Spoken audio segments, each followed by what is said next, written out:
저는 단 한 번도 케이크 한 조각이 제 운명을 송두리째 바꿀 줄은 상상해 본 적이 없습니다. 그 해 저는 67살이었고 임수경이라 불렸습니다. 제 눈앞에서 며느리가 돌아가신 어머니가 제게 남겨주신 도자기 접시를 집어들더니 부엌 바닥에 사정없이 내던져 산산조각 내는 것을 보았습니다. 파편들이 사방으로 흩어졌고 제 마음도 그 파편처럼 부서져 내렸습니다. 이 늙은 시어머니, 이젠 정말 지긋지긋해요. 그녀는 제가 듣기만 해도 심장이 덜컥 내려앉는 날카로운 목소리로 제게 소리쳤습니다. 어떻게 지우시 주려고 아껴둔 마지막 케이크를 당신이 먹을 생각을 해요? 정말 염치도 없네요. 저는 밀가루 묻은 손을 한 채 온몸을 떨며 멍하니 서 있었습니다. 저녁 식사를 준비하던 중이었으니까요. 남편이 5년 전 세상을 떠나고 아들 부부와 함께 살게 된 이후로 매일 해온 저녁 식사였고 그들은 단 한 번도 제게 고맙다는 말을 해준 적 없는 저녁 식사였습니다. 아정아, 제발 난 그게 지우 거인 줄 몰랐어. 그냥 그만 짓거려요. 그녀는 제 말을 끊고 얼굴을 바싹 들이밀었습니다. 저는 그녀의 입에서 나는 시큼한 냄새까지 맡을 수 있었습니다. 당신이 이 집에 온 이후로 문제를 일으키고 우리 돈으로 먹고 마시고 우리 전기랑 물이나 써대더니 이젠 감히 내 남편 케이크까지 훔쳐먹어요? 훔쳐먹어? 훔쳐먹어라는 두 단어는 날카로운 칼날처럼 제 가슴에 박혔습니다. 저는 지호를 어릴 때부터 키워낸 사람입니다. 아이가 열이 나면 밤새도록 안고 있었고 대학 학비를 대기 위해 모든 귀금속을 팔았습니다. 부족함 없이 먹고 입히기 위해 공장에서 죽어라 야근했습니다. 그런데 이제 제 집에서 제가 도둑 취급을 받다니요. 지호가 고함 소리에 이끌려 부엌 문간에 나타났습니다. 제 아들, 제 유일한 아들, 제 일생을 바친 사람. 저는 그가 제 편을 들어줄 것이라고, 아내에게 더 이상 미친 짓 하지 말라고 말해줄 것이라고 생각했습니다. 하지만 우리의 시선이 마주쳤을 때 저는 제 마음을 산산조각 내는 것을 보았습니다. 그것은 혐오감, 그가 저에게, 자신의 어머니에게 혐오감을 느끼고 있다는 것이었습니다. 무슨 일이야? 그는 피곤한 듯 제가 어쩔 수 없이 짊어져야 할 짐인 양말했습니다.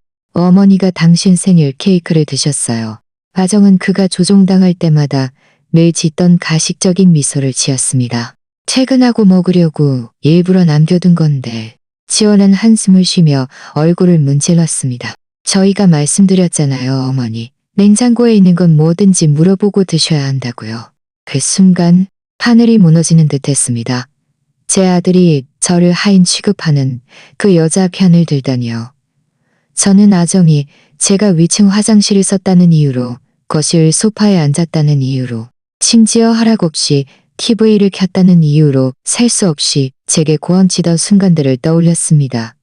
그리고 지호는 항상 침묵했고 항상 갈등을 회피했으며 항상 제 편이 아닌 그녀의 편에 섰습니다. 있죠? 아정은 사악한 미소를 띠고 지호에게 말했습니다. 어머니가 다른 곳으로 가실 때가 된 것 같아요. 이 집은 우리 모두에게 너무 좁아요. 이 말은 조용한 부엌에서 폭탄처럼 터졌습니다.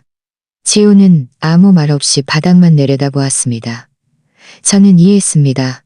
5년 동안 제가 환영받지 못하는 곳에 살고 있었다는 것을 마침내 깨달았습니다. 그들은 그저 동정심 때문에 저를 받아들였을 뿐 저는 갈 곳이 없어서 굴욕을 견뎠던 것입니다. 하지만 아종아, 제 목소리가 떨렸습니다. 이 집은 내 남편이 남겨준 거야. 우리가 30년 전에 함께 산 집이라고. 그랬었죠. 한때는. 그녀는 잔인하게 강조했습니다. 하지만 지금은 집이 지호 씨 명의로 되어 있고 지호 씨는 저랑 결혼했어요. 우리가 이 집을 관리하는 방식이 마음에 들지 않으시면 문은 저쪽에 있어요. 제 생각은 과거로 날아갔습니다. 이 집을 위해 제가 했던 모든 희생을 떠올렸습니다. 지호가 결혼할 때 그들이 집 계약금을 낼 돈이 없어서 저는 제가 이 집에 영원히 있을 것이라고 믿으며 집 명의를 아들에게 넘겨주었습니다. 노령연금에서 2억 5천만 원을 뽑아 그들의 신혼여행 경비로 주었던 것도 생각났습니다. 아정이 피부관리실 열고 싶어 했을 때 또 5천만 원을 빌려주었습니다.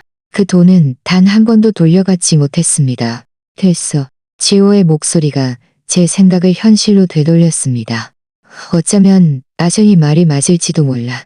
어머니는 작은 원룸을 구해서 사는 게 더 편하실 거야. 더 편하실 거야, 라니. 마치 문제가 제 편안함에 있는 것처럼 말하고 그의 아내가 저를 미워하고 그는 저를 보호할 용기가 없는 것이 아닌 것처럼 말했습니다. 아들아, 내가 무슨 돈으로 집을 얻어? 저는 마지막 남은 자존심을 걸고 그에게 말했습니다. 그럼 일을 찾으세요. 아정은 아무렇지 않게 어깨를 으쓱했습니다. 67살이신데 멀쩡한 두 손발 가지고 충분히 일할 수 있잖아요. 일이라니. 이 나이에 관절염으로 뒤틀린 손과 매일 아침 죽을 만큼 아픈 허리를 가지고서 한방직 공장에서 40년 동안 일하다 은퇴했고 지호 아빠가 밤낮으로 일할 때 홀로 지호를 키웠는데 말입니다. 그 순간 제 마음속에서 무언가가 부서졌습니다. 단순히 어머니의 접시만이 아니라 더 깊은 무언가가 이 집에 대한 제 환상, 상황이 나아질 것이라는 희망, 그리고 제 아들이 아내의 학대에서 저를 보호할 만큼 저를 사랑한다는 착각까지 모든 것이 산산조각 났습니다. 그날 밤 저는 밤새도록 잠을 이루지 못했습니다. 예전 지호의 서재였던 작은 방에 틀어박혀 저를 이 지경으로 몰고 간 모든 순간을 되짚어 보았습니다. 주위를 둘러보니 지난 삶에서 남은 몇 안 되는 물건들이 놓여 있었습니다. 결혼 사진, 할머니가 남기신 불상, 그리고 결혼 10주년 때 남편이 선물해준 낡은 거울. 대체 제가 어떻게 이 지경까지 오게 된 걸까요? 언제부터 저는 제 원래 집에서 무엇을 하든 허락을 구해야 하는 겁에 질린 늙은이가 되어버린 걸까요? 지우가 태어나던 날을 떠올렸습니다. 남편이 야근해야 해서 홀로 18시간 동안 진통을 겪었습니다. 마침내 아이를 품에 안았을 때 저는 이 아이만큼은 제가 겪었던 가난을 절대 겪지 않게 하겠다고 맹세했습니다. 아이가 생후 6개월부터 저는 방직 공장에서 일했고 기저귀와 분유, 약값을 대기 위해 아이를 이웃의 씨에게 맡겼습니다. 지호가 8살 때 크리스마스 선물로 자전거를 갖고 싶어 했을 때 저는 3달 내내 야근했습니다. 기계에 손이 갈려 피가 나고 14시간 동안 서 있어서 발이 퉁퉁 부었던 기억이 납니다. 하지만 그 12월 아침 아이가 지었던 미소를 보니 모든 것이 같이 있었습니다. 아이의 15번째 생일에는 모든 친구들이 명품 신발을 신고 있었습니다. 저는 돌아가신 어머니가 제게 남겨주신 유일한 금 귀걸이를 팔았습니다. 지호는 그토록 꿈꾸던 신발이 무엇과 맞바꾼 것인지 영원히 알지 못할 것입니다. 아이가 고등학교를 졸업하고 공과대학에 가고 싶어 했을 때 저는 부모님이 남겨주신 낡은 집을 담보로 잡았습니다. 우리 가족 2세대가 모아온 1억 원이 넘는 돈이었습니다. 저는 그 모든 것을 아들의 미래에 걸었습니다. 아이는 해냈습니다. 우수한 성적으로 졸업하고 좋은 직장에 취직했습니다. 그때 저는 얼마나 자랑스러웠던가요. 하지만 그 후 아정이 나타났습니다. 그들은 회사에서 알게 되었습니다. 그녀는 부장 비서였고 지호보다 10살이 많았으며 긴 손톱을 하고 날카로운 웃음소리를 냈습니다. 지호가 그녀를 처음 집에 데려온 날부터 저는 그녀가 저를 싫어한다는 것을 알았습니다. 그녀는 제가 마치 참아야 할 더러운 물건이라도 되는 양 저를 바라보았습니다. 처음에는 사소한 일들이었습니다. 제 옷차림에 대한 비난. 어머니 아직도 그 초록색 원피스 입으세요? 정말 촌스럽네요. 제가 만든 음식에 대한 비판. 국이 너무 짜지 않아요? 안 그래요. 그리고 제 외모에 대한 조언. 머리를 좀 짧게 자르시는 게 좋을 것 같아요. 더 젊어 보일 거예요. 지호는 항상 어색하게 웃으며 제게 신경 쓰지 말라고, 아정은 그냥 말이 좀 직설적일 뿐이지 마음은 아주 착하다고 말했습니다. 마음이 착하다니, 제 아들은 너무 순진하거나 아니면 사랑의 눈이 멀어 앞을 보지 못하는 것이었습니다. 결혼식은 첫 번째 강타였습니다. 아정은 강남 최고급 호텔에서 결혼식을 올리고 싶어 했고 300명의 손님을 초대하며 수입 웨딩드레스를 입고 싶어 했습니다. 총 비용은 1억 5천만 원이었습니다. 지호의 월급이 적은 것은 아니었지만 그렇게 많은 돈은 없었습니다. 그래서 또다시 엄마가 나섰습니다. 이건 그냥 빌리는 거야. 그는 어릴 때부터 제가 보아온 그 애원하는 눈빛으로 제게 말했습니다. 1년 안에 꼭 갚을게. 약속해. 저는 노후를 위해 20년 동안 모아둔 퇴직연금을 해약했습니다. 그 돈은 단 6시간짜리 결혼식을 위한 꽃과 밴드, 랍스터가 되었습니다. 그들은 단 한 푼도 갚지 않았습니다. 다음은 집이었습니다. 아정은 그들이 살던 아파트가 너무 작다고 불평했습니다. 더 크고 더 으리으리하고 좋은 동네에 있는 집이 필요하다고 했습니다.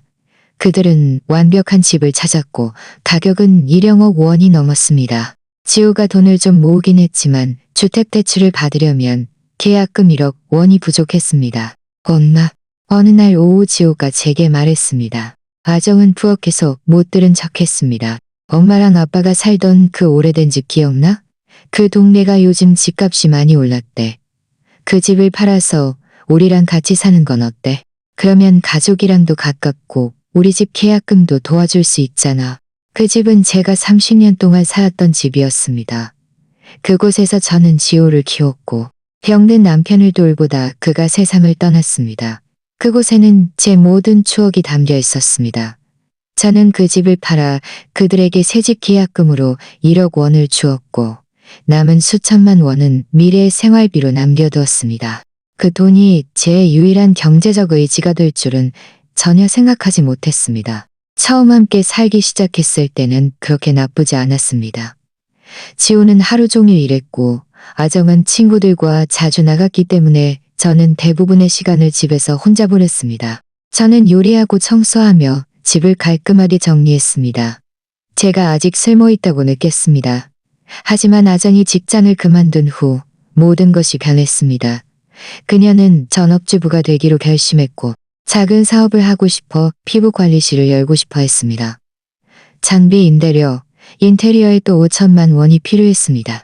돈은 어디서 나올까요? 이 투자는 아주 안정적이야. 지호가 제게 설명했고 아정은 옆에서 흥분한 표정이었습니다. 2년 안에 원금이랑 이자까지 다 갚을 수 있어. 저는 또다시 5천만 원을 꺼냈습니다. 제 평생 고생해서 모은 돈. 이제 남은 것은 마지막 수백만 원뿐이었습니다. 피부관리실은 6개월 만에 망했습니다. 아정은 그 동네 사람들이 수준이 낮아서 자신의 서비스를 이해하지 못한다고 말했고 그저 운이 없었을 뿐이라고 상황이 나아질 것이라고 말했습니다. 하지만 돈은 다시 돌아오지 않았습니다. 저는 그렇게 아들 부부의 동정심에 기대어 살게 되었습니다. 정부에서 주는 얼마 안 되는 노령연금, 한 달에 몇십만 원으로는 도저히 부족했습니다. 이것이 지옥의 시작이었습니다. 아정은 저를 하인처럼 부려먹기 시작했습니다.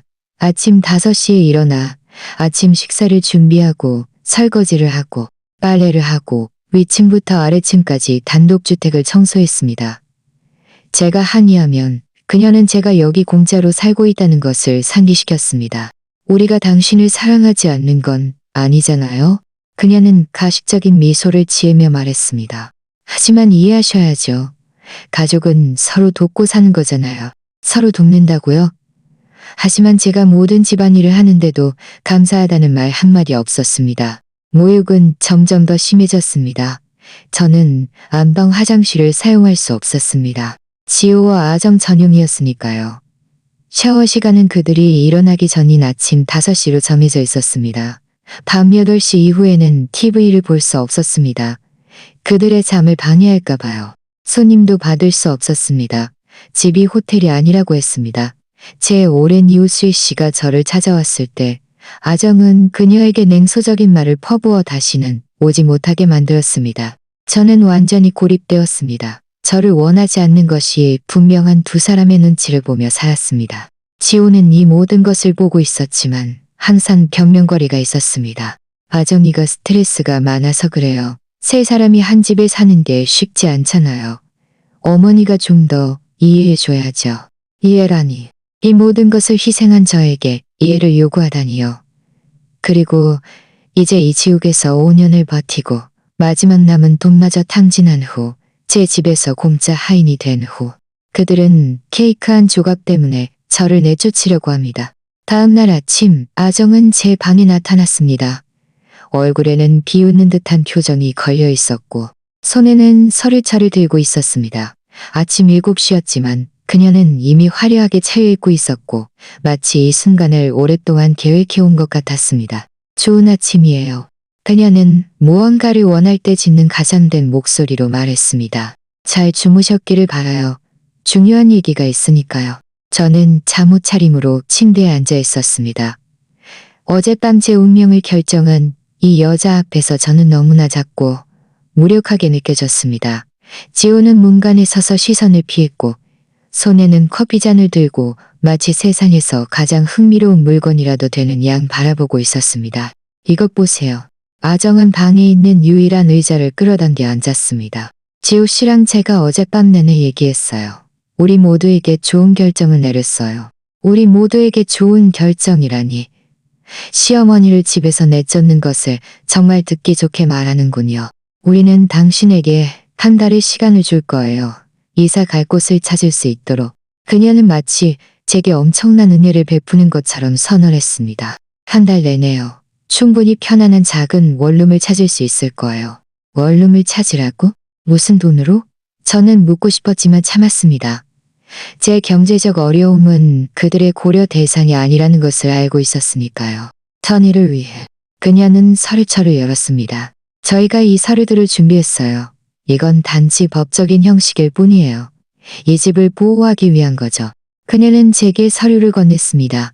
깨알 같은 글씨가 공식 도장과 서명할 곳을 가득 채우고 있었습니다. 저는 읽고 싶었지만 돋보기를 가지고 있지 않았습니다. 잘 보이지 않았습니다. 이게 뭐라고 쓰여 있는 거야? 저는 물었고 즉시 제가 얼마나 바보 같은지 깨달았습니다. 너무나 무력하게 들렸습니다. 호기각서예요. 지호가 마침내 입을 열고 침대 옆으로 다가왔습니다. 기본적으로 이 집의 미래에 대한 어떤 권리도 포기하고 자발적으로 이사 나가는 것을 인정하는 내용이에요. 포기, 자발적이라니. 마치 이 모든 굴욕이 제가 스스로 선택한 것인 양 말했습니다. 하지만 지호야. 제 목소리는 생각보다 더 힘이 없었습니다. 이 집은 너희 아빠랑 내가 같이 산 거야. 계약금도 내가 냈고 우리 엄마. 그는 참을성 없게 제 말을 끊었습니다. 그건 다 30년 전 일이에요. 상황이 변했잖아요. 우리가 결혼할 때 엄마가 직접 집 명의를 저한테 넘겨주셨잖아요. 엄마는 이 집에 대한 법적 권리가 더 이상 없어요. 법적 권리라니. 제 아들이 마치 도둑에게 말하듯 제게 말하고 있었습니다. 게다가 아정은 사악하게 끼어들었습니다. 당신은 여기 5년 동안 공짜로 살았어요. 방세도 안 내고 전기세도 안 내고 만약 우리가 정말 계산을 한다면 당신은 우리한테 6천만에서 7천만 원 정도의 생활비를 빚지고 있을 거예요. 6천만 원에서 7천만 원이라니. 제가 그들에게 집을 사도록 도와주었던 돈과 거의 같은 액수였습니다. 하지만 물론 그들은 선택적으로 기억을 잃었습니다. 그리고 그녀는 끈질기게 말했습니다. 당신이 일으킨 손해도 계산해야죠. 어제 깬 접시는 골동품이라 수십만 원짜리였고 당신 방 카펫에 얼룩도 있잖아요. 만약 엄마가 이 서류들에 서명하면. 지호는 제 시선을 피하며 말했습니다. 우리가 이 모든 빚을 탕감해 줄게요. 엄마가 아무 탈 없이 떠날 수 있도록. 아무 탈 없이 떠나라고요. 마치 제가 싸울 선택권이라도 있는 것처럼요. 저는 떨리는 손으로 서류를 받아들었습니다. 돋보기가 없어서 글씨가 흐릿했지만 몇몇 단어는 알아볼 수 있었습니다. 모든 권리 포기, 자발적 이사, 미래 청구권 없음. 이것은 마치 제 사회적 사망 진단서에 서명하는 것과 같았습니다. 만약 제가 서명하지 않으면요? 저는 물었지만 이미 답을 알고 있었습니다. 아정과 지호는 눈빛을 교환했고 지호가 대답했습니다. 그럼 저희는 법적 절차를 밟을 수밖에 없어요. 강제 퇴거를 신청하고 어머니 물건을 압류해서 빚을 갚아야죠. 그 과정은 느리고 길고 돈도 많이 들 거예요. 결국 어머니는 거리로 나앉게 될 거고 법적 기록까지 남아서 나중에 집을 구하기 더 어려울 거예요. 법적 기록이라니. 제 아들이 제가 순순히 따르지 않으면 제 명예를 훼손하겠다고 위협하다니요. 저는 지호를 바라보며 제가 키운 아이의 그림자를 찾으려 했습니다. 악몽을 꾸면 제 품에서 울던 소년, 졸업하던 날 제게 엄마, 모든 것에 감사해요라고 말했던 남자. 하지만 저는 그저 제 아들의 얼굴을 한 낯선 사람만을 보았습니다. 조종하는 아내를 선택하고 자신을 위해 모든 것을 희생한 어머니를 버리는 낯선 사람을 정말 이렇게 할 거니? 지호야? 저는 그에게 직접 물었습니다. 아정의 존재는 무시한 채 네 엄마가 널 위해 그렇게 많은 일을 했는데 정말 나를 거리로 내쫓을 거니? 잠깐 동안 그의 눈에 망설임의 빛이 스치는 것을 보았습니다. 커피잔을 든 그의 손이 미미하게 떨렸습니다. 어쩌면 그가 제가 누구인지 기억해낼지도 모른다고 생각했습니다. 하지만 그때 아정이 지호의 어깨에 손을 얹었고 그 망설임은 순식간에 사라졌습니다. 그렇게 드라마틱하게 굴지 마세요. 그녀는 차갑게 말했습니다. 우리가 당신을 길바닥에 내쫓는 것도 아니잖아요. 한 달이나 정리할 시간을 줬잖아요. 대부분의 가족보다 훨씬 낫죠. 게다가 아정은 사악하게 덧붙였습니다. 이 나이에는 우리에게 감사해야 마땅해요. 우린 당신을 오랫동안 봐줬잖아요. 많은 67살 여자들은 혼자 살면서 스스로 일해서 먹고 살아요.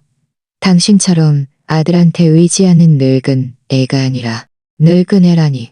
평생 제대로 된 직업 없이 6개월 만에 망한 가게를 열고 남편이 벌어온 돈으로 살만한 그 여자가, 그것도 제가 키워낸 남자가 벌어온 돈으로 사는 여자가 감히 저를 늙은 애라고 부르다니요.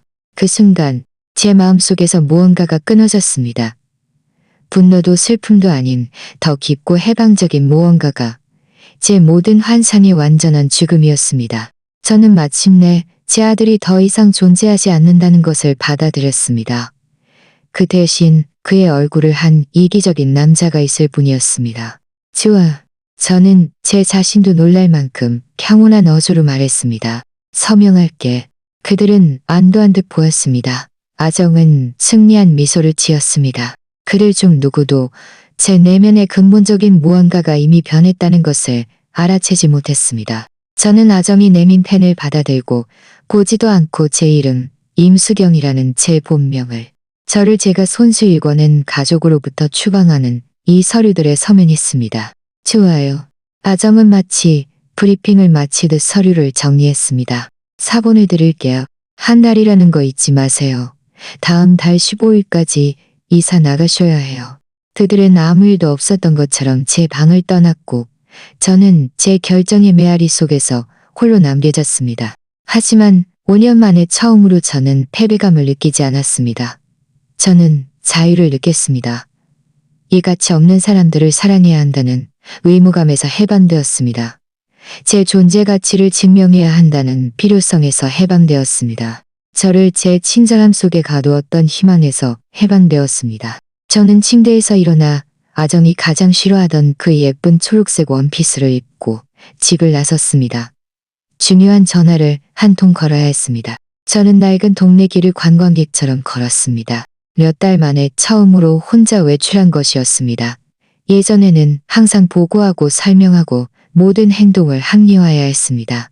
하지만 이제 가방 속에는 방금 서명한 서류들이 들어있었고 저는 이상한 해방감을 느꼈습니다. 보이지 않는 사슬이 끊어진 것 같았습니다. 제 목적지는 김구경 변호사의 사무실이었습니다. 그는 우리 가족의 오랜 법률 고문이었습니다. 남편의 유언장을 작성해 주었고 제가 집을 팔았을 때도 일을 처리해 주었습니다. 이 세상에 그보다 제 재정 상태를 더 잘 아는 사람은 없었습니다. 누가 제게 남은 길이 무엇인지 말해줄 수 있다면 그 사람이었습니다. 기사는 저를 한눈에 알아보았습니다. 그녀는 저와 비슷한 또래의 아주머니였고 항상 제게 아주 친절했습니다. 사모님, 오랜만이에요. 집안은 다 편안하세요? 집안은 다 편안하세요?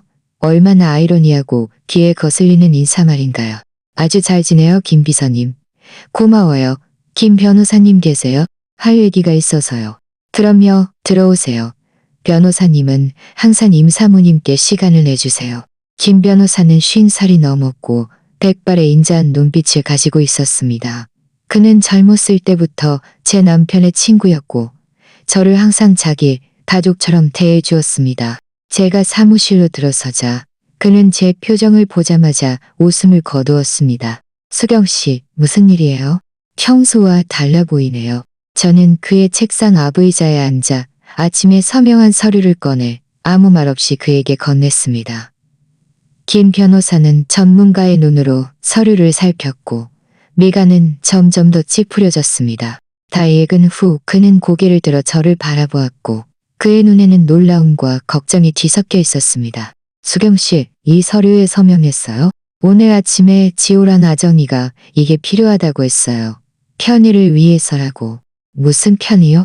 그의 목소리에는 제가 한 번도 들어본 적 없는 경계심이 담겨 있었습니다. 저는 그에게 모든 것을 말했습니다. 케이크 모욕, 5년간의 학대, 집에서 쫓겨날 위협, 법적 위협. 저는 30분 동안 숨도 쉬지 않고 말했습니다.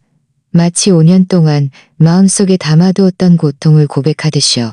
말을 마친 후 김 변호사는 오랫동안 침묵했고 손가락으로 책상을 가볍게 두드렸습니다. 수렴 씨.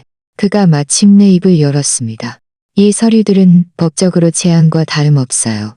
지호가 수경 씨에게 수경 씨가 소유하고 있다는 사실조차 몰랐던 권리들을 포기하게 만든 거예요. 무슨 뜻이에요? 첫째, 집은 수경 씨가 결혼할 때 지호에게 명의를 넘겨줬지만 가족 재산법에 따르면 수경 씨는 종신 거주권을 가질 수 있어요. 즉, 법적으로 수경 씨가 돌아가실 때까지 이 집에 살 권리가 있다는 뜻이죠. 종신 거주권이라니 대단한 권리처럼 들리지만 너무 늦었습니다. 둘째, 그는 계속 말했습니다. 그들이 수경 씨에게 요구하는 생활비는 가족과 함께 산다고 해서 자동으로 빚이 되는 게 아니에요. 특히 수경 씨가 이 집을 취득하는 데 중대한 기여를 했기 때문에 이건 근본적으로 협박이에요. 하지만 저는 이미 서명했어요. 저는 제가 얼마나 바보 같은지 느끼며 작은 목소리로 말했습니다. 감정적 협박하에 서명한 서류는 취소할 수 있어요. 그는 설명했습니다. 하지만 과정이 복잡하고 돈도 많이 들어요. 돈이 많이 든다는 두 단어는 항상 제 모든 희망을 꺾어버렸습니다. 구경아, 저는 소송할 돈이 없어요. 제 몸에는 수백만 원밖에 안 남은 노령연금뿐이에요.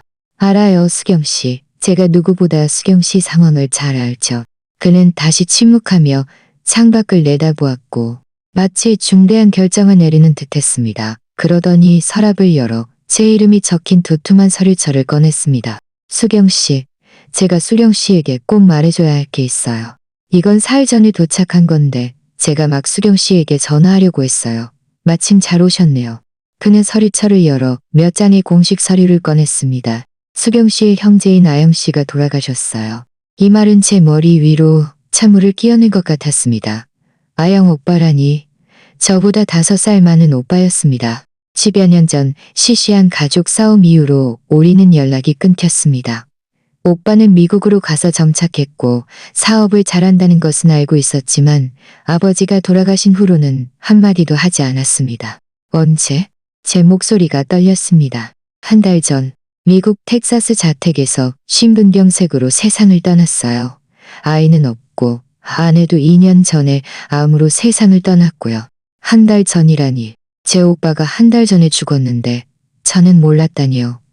제가 케이크 한 조각 때문에 굴욕을 견디고 있을 때 아영 오빠는 이미 세상을 떠났습니다. 우리는 화해할 시간조차 없었습니다. 달라스에 있는 오빠 변호사가 저에게 연락했어요. 아영 씨가 수경 씨를 한국에 있는 유산 상속 대리인으로 지정했거든요. 유산이요? 김 변호사는 제가 사무실에 들어온 이후 처음으로 미소를 지었습니다. 수경 씨, 아영 씨가 모든 것을 수경 씨에게 남겼어요. 전부 다요. 전부 다라니 무슨 말이에요? 그의 건설회사, 부동산 투자, 은행 계좌 총 8억만 달러 정도요. 8억만 달러라니. 이 숫자가 너무 터무니없어서 제가 잘못 들은 줄 알았습니다. 8억만 달러라고요? 그건 달숑영억 원이 넘는 돈인데요. 수경 씨, 아영 씨는 아주 성공한 사업가였어요. 텍사스에 쇼핑몰을 지었을 정도예요. 그의 자산은 엄청나요. 저는 얼어붙었습니다. 1억영억 원이라니. 작은 원룸 월세를 걱정하던 제가 순식간에 억만장자가 되다니요. 수경 씨에게 보내는 친필 편지가 있어요. 김 변호사는 밀봉된 봉투를 꺼냈습니다. 반년 전에 쓴 거예요. 그때 심장에 문제가 있다고 진단받았을 때요. 저는 떨리는 손으로 편지를 뜯었습니다. 오빠의 필체였습니다. 수년 만에 보는 것이었습니다. 사랑하는 수경아, 만약 네가 이 편지를 읽고 있다면 나는 이미 이 세상에 없을 거다. 너는 마침내 내가 미국에서 살았던 삶의 진실을 알게 될 거야. 나는 항상 너의 강인함을 존경했다, 동생아. 아버지가 편찮으실 때 나는 겁쟁이처럼 해외로 도망쳐 좋은 삶을 찾아갔지만 나는 남아 아버지를 돌봤지. 어머니가 수술이 필요했을 때 나는 돈을 보냈지만 너는 시간과 사랑, 그리고 너의 삶을 바쳤어. 나는 여기서 불을 쌓았지만 그 빌어먹을 자존심 때문에 싸운 후에 네게 연락할 용기가 없었어. 이제 시간이 얼마 남지 않았다는 것을 알았으니 이 실수를 만회하고 싶다. 내 모든 재산은 너의 것이다. 동정심 때문이 아니라 원래 너의 것이기 때문이야. 너는 가족을 위해 모든 것을 바쳤지만 아무것도 바라지 않았던 사람이니까. 이 돈을 가지고 자유를 찾아라, 동생아. 네가 마땅히 누려야 할 삶을 살아. 사랑과 후회를 담아. 너의 오빠, 아영이. 돌아가신 오빠의 말을 읽는 동안 눈물이 제 얼굴을 가득 적셨습니다. 이 사랑이 가득한 글들은 제가 가장 필요로 할 때 도착했습니다. 법적 절차는 대략 6주 정도 걸릴 거예요. 김 변호사가 설명했습니다. 달라스 변호사와 협의해서 재산권을 이전하고 여기 한국에 계좌를 개설해야 해요. 하지만 모든 것이 아영 씨가 아주 깔끔하게 처리해 두어서요. 구경아, 저는 눈물을 닦으며 물었습니다. 지호랑 아정이는 이 일을 알아? 아니요. 수경 씨가 말해주기로 결정하지 않는 한 그들이 알 이유는 없어요. 미소가 서서히 제 얼굴에 번져갔습니다. 몇 년 만에 처음으로 마음속 깊이 우러나오는 미소였습니다. 있죠, 구경아. 이 일을 당분간 비밀로 하고 싶어요. 제가 먼저 처리해야 할 몇 가지 일들이 있거든요. 어떤 일이요? 집안일이요. 저는 대답했고 아침에 서명한 그 서류 더미가 머릿속에 떠올랐습니다. 그들과 계산할 몇 가지 셈이 남아 있어요. 변호사 사무실을 나오면서 저는 발걸음마저 가벼워진 것 같았습니다. 발령력만 달려 1억 영억 원, 절대적인 자유. 남편이 세상을 떠난 이후 처음으로 저는 제 삶을 선택할 권리를 가졌습니다. 하지만 돈보다 더 저를 힘으로 가득 채운 것은 마침내 복수가 시작되었다는 쾌감이었습니다. 5년 동안 하인 취급을 받고 제 집에서 거지처럼 대우받은 후 이제 저는 모든 게임의 규칙을 바꿀 능력을 가졌습니다.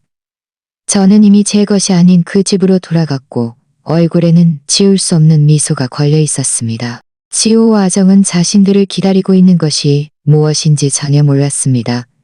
진정한 전쟁은 이제 막 시작될 참이었습니다. 어떤 대가를 치르더라도. 사흘 후 결과가 나왔습니다. 사설 탐정 한재범의 효율성은 놀라웠습니다. 지호와 아정은 단순히 재정적으로 문제가 있는 것이 아니라 파산 직전에 서 있었습니다. 그들은 은행 카드비 4천만 원을 지고 있었고 연이자율은 25%에 달했습니다. 자동차 할부금도 2,500만 원이 남아 있었고 매달 1,2억만 원을 내야 했습니다. 주택대출은 3억 원이 남아 있었고 매달 2,500만 원을 내야 했습니다. 여기에 저에게 빌린 5천만 원의 신용대출까지 더해져 매달 1억만 원을 더 내야 했습니다. 계산해보니 그들의 총 부채는 4억 1,500만 원에 달했고 매달 원리금 상환액만 4천여만 원에 육박했습니다. 지호 월급의 30% 이상이 빚을 갚는 데 쓰이고 있었습니다. 이는 집안 생활비, 식비, 공과금은 아직 계산하지 않은 것이었습니다. 하지만 가장 흥미로운 것은 그들의 채권자가 누구냐는 것이었습니다. 카드빚은 종종 부실 채권을 매각하는 대형 은행에 속해 있었고 자동차 할부금도 부실 채권을 매각하는 캐피탈 회사에서 빌린 것이었습니다. 주택대출을 해주는 은행도 개인 투자자들과 협상한 기록이 있었습니다. 한재범이 보고서를 다 읽은 후 저는 그에게 말했습니다. 한 탐정님, 이 빚들을 제가 살 수 있는 방법을 찾아주세요. 사들이신다고요? 임사모님, 그러려면 엄청난 자금이 필요할 텐데요. 자금은 있어요. 저는 그저 절차를 알고 싶을 뿐이에요. 빚을 사는 것은 제가 생각했던 것보다 훨씬 간단했습니다.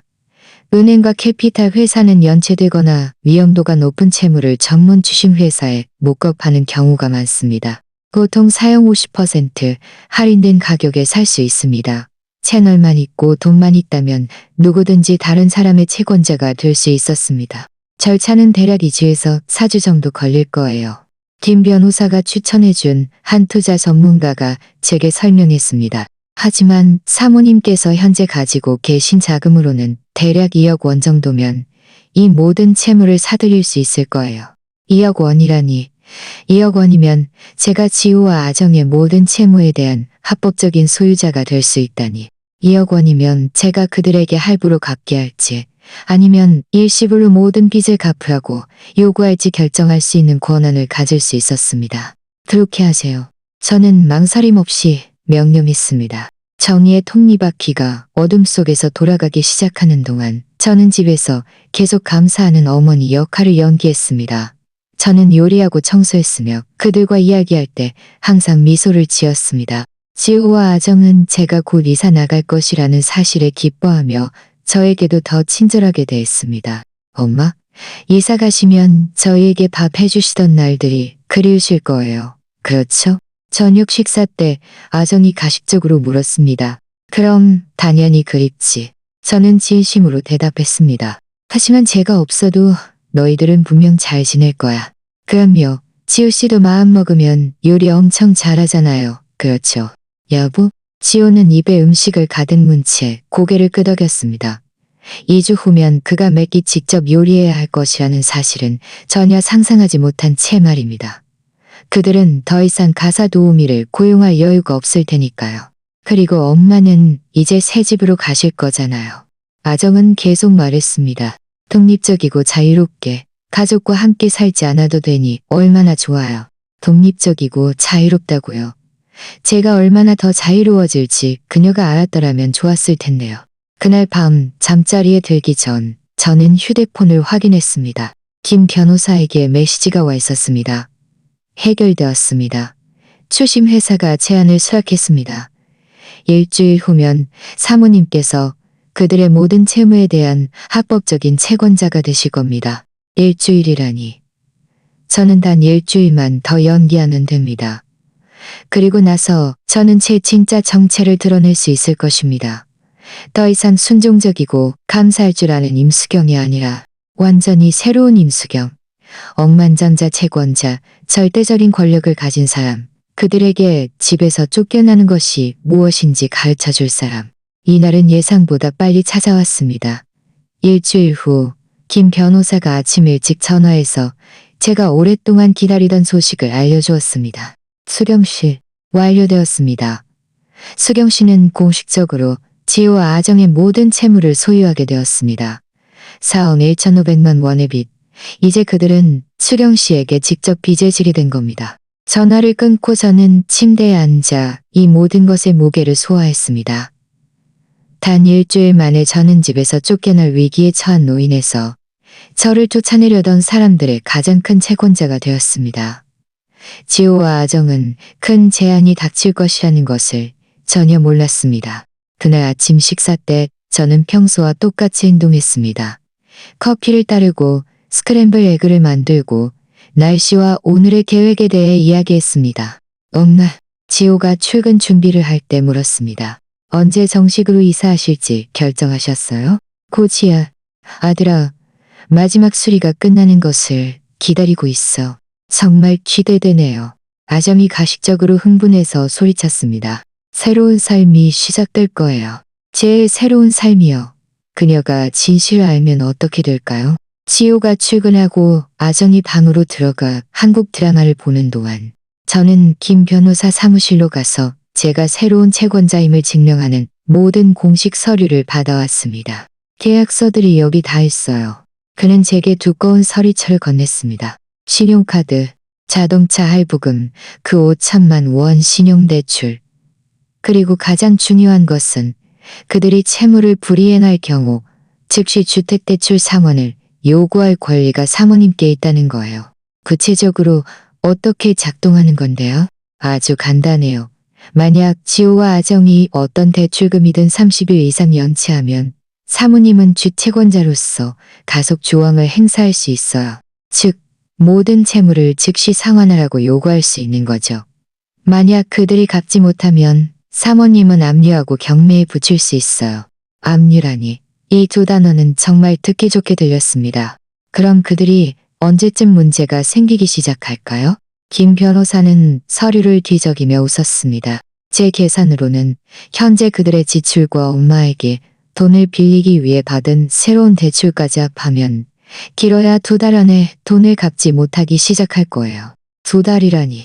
60일 동안 재정 압박이 그들의 완벽한 결혼 생활과 편안한 삶을 서서히 무너뜨리는 것을 지켜보는 것이었습니다. 하지만 저는 그렇게 오래 기다리고 싶지 않았습니다. 구경아, 즉시 상환을 요구하기로 결정했어요. 제가 얼마 전에 지호에게 빌려준 그 5천만 원 말이에요. 아, 그 가짜 집을 사려고 했던 돈 말씀이시죠? 맞아요. 기술적으로는 사모님께서 완전히 권리가 있어요. 그건 개인 대출이었고 상환 약속 외에 특별한 담보가 없었으니까요. 언제든지 상환을 요구할 수 있어요. 만약 그들이 갚지 못하면 사모님은 그들을 계약 위반으로 고소하고 그들의 자산을 압류해서 빚을 갚을 수 있어요. 그날 오후 저는 저녁 식사를 준비하면서 계획의 마지막 단계를 실행에 옮기기로 결심했습니다. 지호는 피곤한 얼굴로 집에 돌아와 식탁에 앉아 제가 음식을 차려주기를 기다렸습니다. 지호야. 저는 접시를 그의 앞에 놓으며 말했습니다. 너에게 중요한 할 얘기가 있어. 무슨 일이에요, 엄마? 네가 나에게 빌려준 그 돈에 관한 거야. 지호는 궁금한 듯 고개를 들었고 아정은 핵심 단어를 듣고 가까이 다가와 들었습니다. 돈이요? 무슨 일이에요? 아정은 약간 걱정스러운 듯 물었습니다. 그 집에 문제가 좀 생겼어. 무슨 문제요? 지호는 젓가락질을 멈췄습니다. 수희 씨가 오늘 아침에 전화했는데 그 집에 법적 분쟁이 있는 것 같아. 그 죽은 오빠가 밖에서 빚을 졌는데 우리가 몰랐던 거야. 지금 채권자들이 그 집을 서로 차지하려고 싸우고 있어. 저는 지호의 얼굴이 순식간에 창백해지는 것을 보았습니다. 그게 무슨 뜻이에요? 그 말은 집을 살 수 없다는 뜻이야. 변호사가 이 소송이 몇 달, 심지어 몇 년이 걸릴 거라고 했어. 그럼 돈은요? 아정이 소리쳤습니다. 돈은 돌려받을 수 있는 거죠. 그게 문제야. 거래가 취소되었으니 내가 너희들에게 6천만 원 정도를 돌려줘야 해. 내 원금은 그대로지만. 그런데 수희 씨가 이미 그 돈의 일부를 오빠의 긴급 빚을 갚는 데 썼대. 지호와 아정은 공포에 질려 서로를 바라보았습니다. 얼마나 돌려받을 수 있는데요? 지호가 물었습니다. 1,500만 원밖에 안 돼. 남은 5천만 원은 당분간 돌려받을 수 없을 것 같아. 뒤이어 숨 막히는 침묵이 흘렀습니다. 저는 그들의 머릿속에서 계산기가 미친 듯이 돌아가며 이 재앙을 소화하려 애쓰는 것을 볼 수 있었습니다. 하지만 엄마, 지호의 목소리가 떨렸습니다. 그 5천만 원은 제가 집을 담보로 빌린 돈이에요. 매달 은행에 갚아야 하는 돈이라고요. 알아, 아들아. 나도 너무 힘들지만 이건 내 잘못이 아니잖아. 수희 씨가 법적 문제를 명확히 말해주지 않았어. 그럼 이제 어떻게 해요? 아정이 소리쳤습니다. 우리가 무슨 돈으로 5천만 원을 은행에 갚아요? 진정해. 저는 평온한 어조로 말했습니다. 내가 해결책을 생각해봤어. 무슨 해결책이요? 그들은 한 목소리로 물었습니다. 일이 해결될 때까지 내가 여기 계속 머물 수 있어. 그리고 내가 너희들이 그 빚을 서서히 갚는 것을 도와줄 수 있어. 내 노령연금으로 말이야. 뭐라고요? 지호는 절망적인 표정이었습니다. 내 연금은 한 달에 1억여만 원이야. 내가 여기 계속 살면서 그 돈을 너희 빚 갚는 데 다 주면 대략 5년 안에 다 갚을 수 있을 거야. 5년 더 살라고요. 저는 아정의 눈에서 공포를 보았습니다. 하지만 시어머니, 그녀는 침착함을 유지하려 했었습니다. 당신은 이미 포기각서에 서명했잖아요. 법적으로 여기 살 수 없어요. 아, 그 서류들 말이지. 저는 방금 생각난 척했습니다. 상황이 완전히 변했으니 그 서류들을 무효화해야 할 것 같아. 결국 내가 서명한 건 내가 내 집을 가질 예정이었기 때문이잖아. 안 그래? 서류를 무효화해요. 지호는 혼란스러운 표정이었습니다. 그래, 내가 이사 가지 않을 거니까 모든 것을 원래대로 돌려놔야지. 저는 아정과 지호가 공황 상태로 눈빛을 교환하는 것을 보았습니다. 그들은 이미 제가 떠날 것이라고 계산해 두었고 계획까지 세워두었습니다. 아정은 심지어 제 방을 자신의 드레스룸으로 바꾸기 시작했습니다. 엄마, 지호가 마침내 말했습니다. 다른 방법은 없어요? 저는 신중하게 생각하는 척했습니다. 너희들이 다른 곳에서 돈을 구할 수 있다면 모를까. 당장 그 5천만 원을 갚으면 나는 다른 집을 찾을 수 있고 너희들도 내 빚을 지지 않아도 될 거야. 우리가 어디서 5천만 원을 구해요? 아정이 소리쳤습니다. 나는 몰라. 저는 어깨를 으쓱했습니다. 어쩌면 신용대출 더 갚거나 값 나가는 물건을 팔거나 아니면 친정에 도움을 요청할 수도 있겠지. 우리 집은 돈 없어요. 지호가 중얼거렸습니다. 우리 집도 없어요. 아정이 덧붙였습니다. 그럼 내가 여기 머물면서 연금으로 너희 빚을 서서히 갚는 수밖에 없겠네. 남은 저녁 식사 시간은 죽은 듯한 침묵 속에서 흘러갔습니다. 지호와 아정은 거의 젓가락을 들지 못했고 이 새로운 현실을 소화하느라 바빴습니다. 저는 떠나지 않을 뿐만 아니라 이제 그들은 빚더미에 앉게 되었고 법적으로 저를 집에 머물게 해야만 했습니다. 그날 밤 저는 그들이 방에서 늦게까지 싸우는 소리를 들었습니다. 벽은 방음이 잘 되지 않았고 그들의 다툼 소리는 제게 음악처럼 즐겁게 들렸습니다. 이건 정말 재앙이야. 아정이 울부짖었습니다. 이제 우리가 평생 저 여자랑 살아야 한다고. 내가 어떻게 하라고? 만약 우리가 엄마에게 돈을 빌려주지 않았다면 우리는 엄마를 집에서 쫓아내는 불효자가 되었을 거야. 이제 잘 됐네. 5천만 원 빚을 지고도 갚지 못하고 있어. 적어도 엄마가 매달 1억만 원은 보태주잖아. 감리사에 2억만 원이라고? 대출금은 매달 1억만 원을 내야 해. 우리는 매달 2억만 원을 더 내야 하고 5년 동안 엄마를 부양해야 한다고. 이 무슨 거지 같은 셈이야. 다툼은 그들이 지쳐 잠들 때까지 계속되었습니다. 반대로 저는 아기처럼 깊은 잠을 잤습니다. 내일 복수의 가장 멋진 부분이 시작될 것이라는 것을 알고 있었으니까요. 그들은 제가 그들의 새로운 채권자라는 것을 몰랐습니다. 그들은 제 은행 계좌에 1억여 원이 넘게 있다는 것을 몰랐습니다. 그들은 지난 일주일 동안의 모든 단계가 제가 정교하게 계획한 것이라는 것을 몰랐습니다.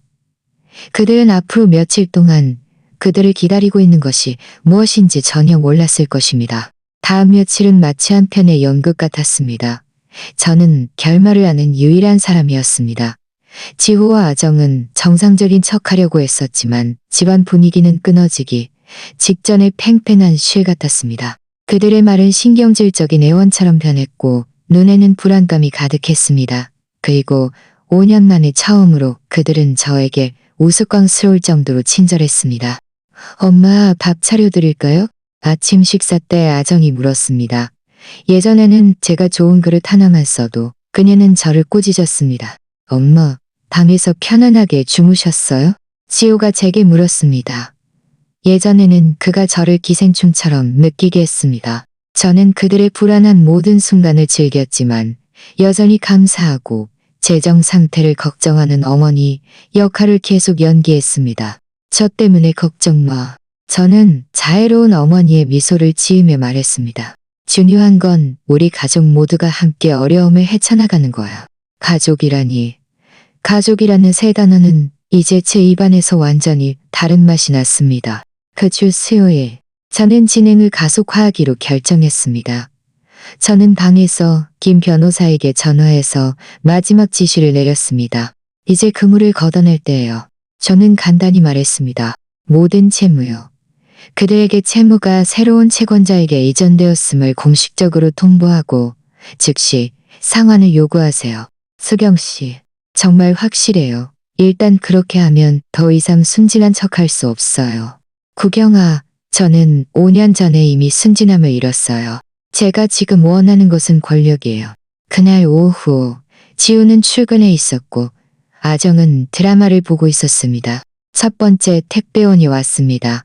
제복을 입은 젊은이가 문을 두드렸고 손에는 이지호 씨와 박아정 씨께 보내는 등기우편이라고 적힌 봉투를 들고 있었습니다. 이게 뭐예요?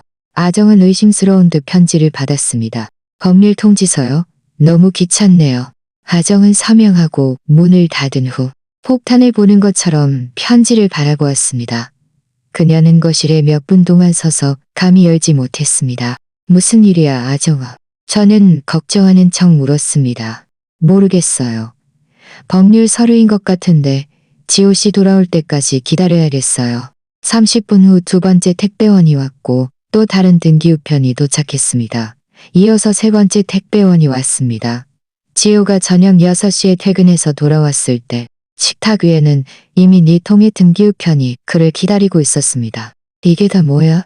그의 목소리가 떨렸습니다. 안 열었어요. 아정이 말했습니다. 당신 돌아올 때까지 기다리려고 했어요. 지호는 떨리는 손으로 첫 번째 봉투를 뜯었습니다. 독촉장. 그의 얼굴은 창백했습니다. 독촉장이라니? 뭐에 대한 건데? 아정이 물었습니다. 신용카드 회사에서 온 거야. 우리 비지자산관리 회사로 팔렸대. 4천만 원 카드 빚을 즉시 상환하라고 요구하고 있어. 즉시 상환이라고? 왜? 지우가 두 번째 봉투를 뜯었습니다. 이건 자동차 할부금인데 채권이 팔렸대. 2,500만 원을 상환하라고 요구하고 있어. 세 번째 봉투는 그 5천만 원 신용대출에 관한 것이었습니다. 네 번째 봉투는 그들이 한 번도 들어본 적 없는 회사에서 3억 원 주택대출 잔액을 상환하라고 요구하는 것이었습니다. 이해할 수가 없어요. 아정은 중얼거렸습니다. 왜 모든 은행이 동시에 우리 빚을 다 팔아넘긴 거죠? 나는 몰라. 지호는 서류를 뒤적였습니다. 이건 불법 아니야? 우리는 할부로 갚을 권리가 있잖아. 여기 쓰여 있잖아. 새로운 채권자가 채무 불이행 위험이 있다고 판단하면 즉시 상환을 요구할 수 있다고. 그는 조항을 읽었습니다. 무슨 회사인데? 아정이 물었습니다. 지호는 모든 서류를 확인했습니다. 정의 자산관리 회사래. 한 번도 들어본 적 없어. 저는 부엌에서 요리하면서 웃음을 참았습니다. 정의 자산이라니. 김 변호사의 아이디어였습니다. 저희를 위해 전문적으로 빚을 추심하는 유령 회사에 아주 의미심장한 이름을 붙여주었습니다. 어떻게 해? 아정이 울부짖었습니다. 총 4억 1,500만 원이나 되는데 우리가 무슨 돈으로 그렇게 많은 돈이 있어요? 내일 전화해서 물어볼게. 지우는 침착한 척했습니다. 이건 분명히 착오일 거야. 어떤 회사가 한 사람의 모든 빚을 동시에 사들인단 말이야? 말도 안 돼. 다음 날 지호는 통지서에 적힌 전화번호로 전화를 걸었습니다. 전화를 받은 사람은 김 변호사의 비서였습니다. 그녀는 이미 전문적인 훈련을 받아두었습니다. 정의자산관리 회사입니다. 김입니다. 저는 이지호입니다. 채무통지서를 받았는데 뭔가 오해가 있는 것 같아요. 잠시만요, 이 선생님. 법무부로 연결해 드릴게요. 김 변호사가 전화를 받아 일부러 목소리를 낮춰 지우가 알아보지 못하게 했습니다. 이 선생님, 황 변호사입니다. 선생님 사건을 검토했습니다. 오해는 없습니다. 선생님의 신용 등급은 고위험으로 평가되었고 저희 회사는 권리를 행사하여 즉시 상환을 요구하기로 결정했습니다. 하지만 저는 한 번도 연체한 적이 없는데요. 연체 문제만이 아닙니다. 이 선생님, 미래 상환 능력 문제입니다. 저희 분석 결과 선생님은 파산으로 가고 있는 것으로 나타났습니다. 저희는 지금 자금을 회수하는 쪽으로 기우고 있습니다. 터무니없어요. 저는 안정적인 직업이 있고 저는 한 번도 이 선생님 최근에 5천만 원 신용 대출을 더 받으신 적이 없으십니까? 지호는 침묵했습니다. 선생님의 매달 지출이 수입보다 1,000만 원 정도 초과하고 있지 않습니까? 또다시 침묵. 선생님은 계속 신용카드로 기본적인 생활비를 지불하고 있지 않습니까? 그건 일시적인 거예요. 이 선생님, 저희 분석은 틀리지 않았습니다. 선생님의 신용 위험이 너무 높습니다. 30일 이내에 모든 금액을 지불하십시오. 그렇지 않으면 법적 조치를 취하겠습니다. 법적 조치라니? 자산 압류, 월급 압류, 집 경매. 법이 허용하는 모든 수단을 동원할 겁니다. 지호는 떨리는 손으로 전화를 끊었습니다. 그날 밤 그들의 방에서 들려오는 다툼은 마치 사악한 연주회 같았습니다. 다 당신 잘못이야. 아정이 소리쳤습니다. 당신이 엄마한테 그 5천만 원을 빌려주지 않았더라면 우리가 이렇게 되지는 않았을 거라고. 내 잘못이라고? 당신이 엄마를 쫓아내라고 고집했잖아. 우리가 엄마를 부양할 수 없다고. 결과적으로 이제 엄마 없이는 집도 지킬 수 없다는 게 증명됐잖아. 이제 어떻게 해? 지호 씨, 어디서 4억 원을 구해? 모르겠어. 어쩌면 우리가 집을 팔아야 할지도 몰라. 집을 팔아? 그럼 우리는 어디서 살아? 빈민가에 가서 살아? 아니, 싫어. 이 집은 내 집이야. 그런 허름한 아파트에는 살지 않을 거라고. 다툼은 깊은 밤까지 계속되었고 저는 그들의 결혼 생활이 무너지는 소리 속에서 편안하게 잠들었습니다. 다음 날 지호는 절망적인 표정으로 제게 부탁했습니다. 엄마, 그가 말했습니다. 저 좀 크게 도와주세요. 그럼 아들아, 말해보렴. 엄마, 혹시 저희한테 돈을 빌려줄 만한 사람을 아세요? 상황이 너무 위급해요. 얼마나 많이 필요하니? 대략 4억 원이 넘어요. 저는 놀란 척했습니다. 세상에, 지호야. 그렇게 많은 돈이 무슨 일이 생긴 거니? 지호는 저에게 모든 상황을 설명했습니다. 물론 이 모든 것이 그들이 저를 쫓아내려고 했을 때 시작되었다는 사실은 생략했습니다. 너무 안타깝구나. 저는 고개를 흔들며 한숨을 쉬었습니다. 그럼 만약 너희가 돈을 구하지 못하면 어떻게 되니? 모르겠어요. 아마 집을 팔아야 할 것 같아요. 집을 팔아? 저는 경악한 척했습니다. 지호야, 이 집은 추억이 가득한 곳이잖아. 내가 너희 아빠랑 너를 키운 곳이야. 우리 가족의 뿌리라고. 저는 제 아들의 눈에 눈물이 고이는 것을 보았습니다. 몇 년 만에 처음으로 그는 진짜 제가 누구인지 기억해내는 듯했습니다. 알지만 어쩔 수 없어요. 생각해볼게. 저는 생각하는 척했습니다. 어쩌면 내가 방법이 있을지도 몰라. 무슨 방법이요? 엄마는 돈도 없으시잖아요. 나는 돈은 없지만 아는 사람은 많아. 내가 평생 일하면서 많은 사람을 알게 되었거든. 내가 몇 통 전화해서 알아볼게. 몇 주 만에 처음으로 저는 지호의 눈에서 희망을 보았습니다. 정말요? 엄마, 저희를 도와주실 건가요? 지호야. 저는 그의 손을 잡았습니다. 너는 내 유일한 아들이야. 이 집을 지키기 위해서라면 무엇이든 할 거야. 그날 밤 그들이 불안한 잠자리에 들었을 때 저는 마지막 일격을 계획했습니다. 이 집의 진짜 주인이 누구인지 드러낼 순간, 순종적인 어머니가 그들이 본 가장 강한 여자로 변하는 순간, 제가 몇 달 동안 기다려온 순간이 마침내 찾아왔습니다. 금요일 오후였습니다. 지호와 아정은 거실에 앉아 청구서, 계산기, 서류에 파묻혀 필사적으로 살기를 찾고 있었습니다. 그들은 일주일 내내 은행, 친척, 친구들에게 전화했지만 아무도 돈을 빌려주지 않았습니다. 엄마, 제가 거실로 들어서자 지호가 물었습니다. 연락되신 분 있으세요? 응, 아들아. 저는 엄숙하게 말했습니다. 사실 아주 좋은 소식이 있어. 그들의 두 눈이 순식간에 밝아졌습니다. 도와줄 사람을 찾았어요. 아정이 초조하게 물었습니다. 그것보다 더 좋아. 저는 그들의 맞은편에 앉았습니다. 너희 모든 빚을 사들일 사람을 찾았어. 게다가 아주 유연한 상환 계획까지 제시해 줄 거야. 지호는 몸을 앞으로 숙였습니다. 정말요? 누구인데요? 개인 투자자야. 재정 위기에 처한 가정을 돕는 데 전문적이지. 아주 성공하고 아주 영향력 있고 아주 부유하고 게다가 자선심 많은 숙녀분이야. 이름이 뭐예요? 아정이 물었습니다. 저는 천천히 미소를 지었습니다. 그녀의 이름은 임수경이야. 임수경 씨라니. 혼란스러운 침묵이 흘렀습니다. 지호는 미간을 찌푸렸습니다. 그건 엄마 이름이잖아요. 맞아. 침묵은 귀청이 터질 듯 길어졌습니다. 저는 그들의 머리가 제가 방금 한 말을 천천히 소화하는 것을 보았습니다. 엄마. 지호의 목소리가 떨렸습니다. 무슨 말씀이세요? 저는 의자에서 일어나 창가로 걸어가 극적으로 그들에게 등을 돌렸습니다. 무슨 말이냐고? 지호야. 내가 너희들의 새로운 채권자라는 말이야. 내가 너희 모든 빚을 사들였어. 너희가 빚진 4억 1,500만 원. 이제 전부 나에게 빚진 거야. 이럴 리가 없어. 아정이 소리쳤습니다. 엄마가 무슨 돈이 있다고? 저는 천천히 몸을 돌려 그들을 마주 보았습니다. 5년 만에 처음으로 제 미소는 마음속 깊이 우러나오는 진심이었습니다. 나는 돈이 없어. 사랑하는 아정아. 나는 방금 내 오빠 아영이에게서 하영영어 원이 넘는 유산을 상속받았거든. 80억 원이요.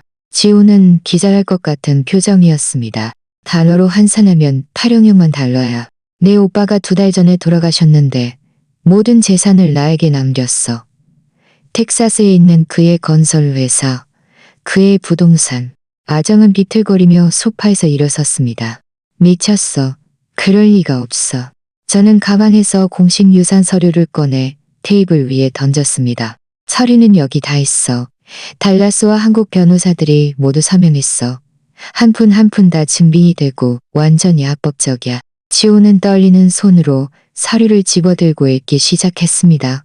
한 페이지를 넘길 때마다 그의 얼굴은 더욱 창백해졌습니다.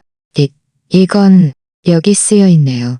엄마가 여러 상업 부동산을 소유하고 있고 은행 계좌에 수십억 원이 있고 그리고 제가 그의 말을 끊었습니다. 나는 너희 모든 빚을 소유하고 있어. 내 추심회사 이름이 뭔지 아니? 정의 자산이야. 아주 적절하지, 안 그래? 아정은 총에 맞은 것처럼 소파에 쓰러졌습니다. 당신이 그 추심 회사라고? 당연하지. 너희들이 내가 외부인이 너희 운명을 결정하게 내버려 둘 거라고 생각했니? 아니, 사랑하는 내 아들 며느리. 나는 이 즐거움을 직접 누리고 싶었어. 하지만 엄마, 지호는 울기 직전이었습니다. 왜 저희한테 이러시는 거예요? 저는 천천히 그에게 다가갔고 제 목소리는 강철처럼 차가웠습니다. 왜냐고? 지호야, 정말 나한테 왜냐고 묻는 거니? 우리가 5년 동안 엄마를 돌봤잖아요. 돌봤다고? 나를 돌봐? 제 웃음소리가 집 전체에 울려 퍼졌습니다. 지호야, 너희들은 5년 동안 나를 하인 취급했어. 나를 모욕하고 욕하고 내 집에서 나를 짐짝처럼 느끼게 했어. 하지만 너희들은 케이크 한 조각 때문에 나를 내쫓았어. 저는 소리쳤습니다. 수년간 쌓였던 분노가 마침내 폭발했습니다. 빌어먹을 케이크 한 조각 때문에 자기 아들한테 그런 어이없는 이유로 집에서 쫓겨나는 기분이 어떤 줄 아니? 지호는 울기 시작했습니다. 엄마, 저도 그러고 싶지 않았어요. 아정이가 너무 스트레스를 많이 받아서 그랬어요. 핑계대지 마. 저는 그의 코를 가리키며 꾸짖었습니다. 그 여자가 나를 쓰레기처럼 대학에 내버려 둔 건 너야. 너는 나를 보호하는 대신 그 여자를 기쁘게 하는 것을 선택했어. 저는 아정에게로 몸을 돌렸습니다. 그녀는 이미 얼어붙어 있었습니다. 그리고 너, 사랑하는 며느리. 너는 내가 너무 싫어서 나를 쳐다보기도 싫어했지. 내가 너희 집 공기를 마시는 것까지 돈을 받으려고 했어. 너는 나를 낯선 사람보다 못하게 대했어. 시어머니, 나를 시어머니라고 부르지 마. 저는 고함쳤습니다. 내 엄마 접시를 깨고 범죄자를 신문하듯 나에게 고함치던 그날, 너는 그런 식으로 나를 부를 자격이 없어졌어. 저는 자리로 돌아와 평정을 되찾았습니다. 그래서 나는 너희 모든 빚을 샀어. 이제 나는 너희를 어떻게 처리할지 결정할 권한이 있어. 뭐라고요? 어떻게 하실 건데요? 지호가 작은 목소리로 물었습니다. 몇 가지 선택지가 있어. 나는 즉시 모든 채무를 회수하고 집과 차를 압류하고 너희 월급을 압류해서 한 푼도 남김없이 갚을 때까지 그렇게 할 수 있어. 아정은 과호흡을 시작했습니다. 아니면 저는 계속 말했습니다. 내가 자비를 베풀어 너희에게 상환 계획을 줄 수도 있어. 무슨 계획이요? 지호가 절망적으로 물었습니다. 아주 간단해. 너희는 앞으로 10년 동안 매달 3억만 원씩 나에게 갚아야 해. 그 4억 1,500만 원을 다 갚을 때까지 40명만 원요? 그럴 리가 없어. 아정이 소리쳤습니다. 그럴 리가 없다고? 너희가 돈이 있다고 생각했을 때 매달 외식하고 옷 사고 휴가 가는데 쓴 돈이 이것보다 적었을까? 하지만 이렇게 하면 우리 생활비가 없어지잖아요. 마치 너희들이 지난 5년 동안 나를 아무것도 없이 만들었듯이. 딱 그만큼이야. 지호는 제 앞에 무릎을 꿇었습니다. 엄마, 제발. 우리는 가족이잖아요. 엄마는 저희한테 이러실 수 없어요. 가족이라니? 제 눈가가 촉촉해졌지만 슬픔 때문이 아니라 해방감 때문이었습니다. 지우야, 네가 케이크 한 조각 때문에 나를 내쫓았을 때 우리 가족이 더 이상 아니라고 말한 건 너 자신이었어. 제가 틀렸어요, 엄마. 제가 정말 많이 틀렸어요. 그래, 너는 틀렸어. 하지만 후회하기에는 너무 늦었어. 아정이 목소리를 되찾았습니다. 이건 복수야. 당신은 순전히 복수하는 거라고? 아니, 아정아. 이건 정의야. 복수는 너희를 길바닥에 내쫓는 거지. 너희가 나에게 하려고 했던 것처럼. 그럼 당신은 대체 뭘 원하시는 거예요? 지호가 물었습니다. 나는 너희가 겸손을 배우기를 원해. 나는 너희가 다른 사람의 동정심에 의지하는 것이 어떤 기분인지 느끼기를 원해. 나는 너희가 인생에서 무엇이 중요한지 깨닫기를 원해. 저는 계단으로 걸어가 멈춰서서 마지막으로 그들을 돌아보았습니다. 그리고 한 가지 더. 내가 주채권자이니 기술적으로는 너희가 이 집에 계속 살 수 있을지 없을지 내가 결정할 수 있어. 무슨 뜻이에요? 아점이 공포에 질려 물었습니다. 그 말은 오늘부터 이 집의 규칙은 내가 정한다는 뜻이야. 너희는 내 규칙대로 살아야 하고 나에게 마땅한 존경을 표해야 하며 매일 누가 이 집의 주인인지 기억해야 해. 저는 위층으로 올라가 그들을 거실에 남겨두고 울게 만들었고 그들은 벌어진 모든 일을 소화하려 애썼습니다. 제 방으로 돌아와 저는 거울 앞에 앉아 몇 년 만에 처음으로 제 자신을 진지하게 바라보았습니다. 저는 더 이상 겁에 질린 순종적인 노인을 보지 않았습니다. 저는 자신의 존엄성과 힘을 되찾은 강하고 자유로운 여자를 보았습니다. 저는 휴대폰을 들어 김 변호사에게 전화했습니다. 억만장자가 된 기분은 어떠세요? 그가 물었습니다. 정의로운 기분이에요. 저는 대답했습니다. 순수하고 달콤한 점이요. 그날 밤 5년 만에 처음으로 저는 깊은 잠을 잤습니다. 더 이상 제 존재에 대해 허락을 구할 필요가 없다는 것을 알았고 권력뿐만 아니라 존엄성까지 되찾았다는 것을 알았습니다. 지호와 아정은 그날 밤 모든 것을 잃을지도 모른다는 진정한 공포를 배웠고 저는 반격하기에 결코 늦지 않았다는 것을 배웠습니다. 삶의 주도권을 되찾기에 결코 늦지 않았다는 것을. 우리 늙은 여자들은 함부로 버려질 수 있는 쓰레기가 아니라는 것을 증명하기에 결코 늦지 않았다는 것을. 케이크 한 조각 때문에 저를 쫓아냈던 그 여자는 암사자를 깨웠고 암사자는 일단 깨어나면 다시 양이 되지 않을 것입니다. 그날 밤 모든 것이 바뀐 후 6개월이 지났습니다. 저는 제 새 집에서 일어났습니다. 남편과 30년 동안 살았던 낡은 집도 아니고 제가 굴욕을 겪었던 작은 방도 아니었습니다. 이곳은 제 집이었습니다. 제 돈으로 산 2층짜리 고급 저택, 강남 최고의 위치에 정원과 수영장이 있고 산전망까지 보이는 곳이었습니다. 저는 서두르지 않고 일어나 분홍색 실크 잠옷을 입고 아침 식사를 하러 아래층으로 내려갔습니다. 리춘자라는 키 작고 친절한 아주머니가 신선한 커피와 프렌치 토스트를 준비해 두었습니다. 임 사모님, 좋은 아침입니다. 그녀는 저에게 열정적으로 인사했습니다.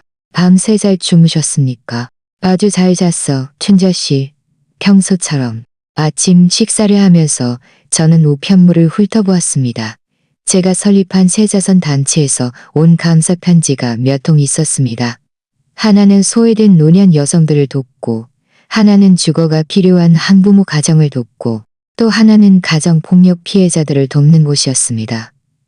저는 이 진정으로 관심 있는 문제들에 2억 원을 기부했습니다. 그리고 제 투자 포트폴리오 보고서도 있었습니다. 남은 자산은 지난 몇 달 동안 현명한 부동산과 기술주 투자를 통해 많이 증식되어 있었습니다. 하지만 가장 흥미로운 것은 김 변호사가 보낸 편지였습니다. 지호와 아정은 6개월 연속으로 매달 300만 원의 상환금을 하루도 늦지 않고 제때 납부하고 있었습니다. 그들의 견해는 놀라웠습니다. 지호는 두 번째 직장을 구해 밤에는 건물 경비원으로 일하며 상환금을 마련했습니다. 아정은 몇 년 만에 처음으로 다시 일하기 시작했고 치과 접수원으로 일했습니다. 그들은 더 이상 비싼 식당에서 외식하거나 명품을 사거나 휴가를 갈 수 없었습니다. 그들은 집에서 요리하고 동네 마트에서 할인 상품을 사고 차를 팔아 낡은 중고차를 몰았습니다. 하지만 가장 중요한 것은 그들이 노동의 가치, 노력의 의미, 그리고 겸손을 배웠다는 것이었습니다. 지호는 매주 일요일마다 제게 전화했습니다. 돈이나 도움을 요청하는 것이 아니라 단순히 제가 잘 지내는지 안부를 묻는 것이었습니다. 이 대화 속에서 저는 제가 영원히 잃어버렸다고 생각했던 아들을 서서히 되찾고 있었습니다. 엄마, 지난주 그가 제게 말했습니다. 다시 한번 사과드리고 싶어요. 엄마를 집에서 쫓아낸 것뿐만 아니라 지난 몇 년 동안 제가 아정이가 엄마에게 함부로 대하는 것을 방치했던 것에 대해서도요. 그럼 왜 내 편을 들어주지 않았니, 지호야? 제가 직접 물었습니다. 엄마 편을 드는 것보다 아정이를 기쁘게 하는 것이 더 쉬웠으니까요. 그리고 저는 엄마가 우리가 어떻게 대하든 항상 그 자리에 있을 거라고 생각했어요. 엄마의 사랑과 희생을 당연하게 여겼던 거죠. 이 몇 마디 말은 세상의 어떤 돈보다도 값졌습니다. 아정 쪽의 변화는 더욱 철저했습니다. 일은 그녀를 인간답게 만들었습니다. 이것은 제가 예전에는 상상조차 할 수 없었던 일이었습니다. 그녀는 더 이상 제 삶을 지옥으로 만들었던 그 이기적이고 잔인한 여자가 아니었습니다. 그녀는 이제 한 푼 한 푼이 피땀으로 얻어진 것임을, 돈 때문에 걱정하는 것이 무엇인지, 자신의 삶을 통제할 수 없다는 것이 어떤 것인지 깨달았습니다. 지난번에 제가 예고 없이 집을 시찰하러 갔을 때, 네, 채권자로서 저는 그런 권리가 있었습니다. 그녀는 저에게 단둘이 얘기하자고 요청했습니다. 임 사모님. 그녀는 눈가가 촉촉한 채 말했습니다. 제가 용서를 구할 자격이 없다는 것을 알아요. 제가 한 짓들을 생각하면요. 사모님 말씀이 맞아요. 저는 좋은 말을 하지 않았죠. 저는 정말 자격이 없어요. 하지만 사모님께서 제가 교훈을 얻었다는 것을 알아주셨으면 좋겠어요. 저는 열심히 일하는 것이 무엇인지, 돈 때문에 걱정하는 것이 무엇인지, 자신의 삶을 통제할 수 없다는 것이 어떤 것인지 깨달았어요. 이제 저는 사모님께서 왜 그렇게 오랫동안 참고 사셨는지 이해해요. 다른 사람에게 의존해서 살아가는 것이 어떤 기분인지 알게 되었어요. 그것은 5년 만에 우리가 나눈 첫 번째 솔직한 대화였습니다. 아침 식사를 마친 후 저는 서재로 걸어가 달라스에 있는 제 변호사 팀과 화상회의를 시작했습니다. 저는 오빠 아영이의 사업을 확장하는 것을 고려하고 있었습니다. 어쩌면 한국에 지사를 세울 수도 있겠지요. 회의가 시작되기를 기다리면서 저는 이 여정을 되짚어 보았습니다. 처음에는 저는 권력도, 지위도, 돈도, 존엄성도 없는 67살의 노인이었습니다. 케이크 한 조각 때문에 집에서 쫓겨난 여자. 떨리는 손으로 제 추방 명령서에 사면했던 여자. 이제 저는 68살이고 수십억 원의 자산을 가지고 있으며 3개의 자선단체를 운영하고 고급 저택을 소유하고 있습니다.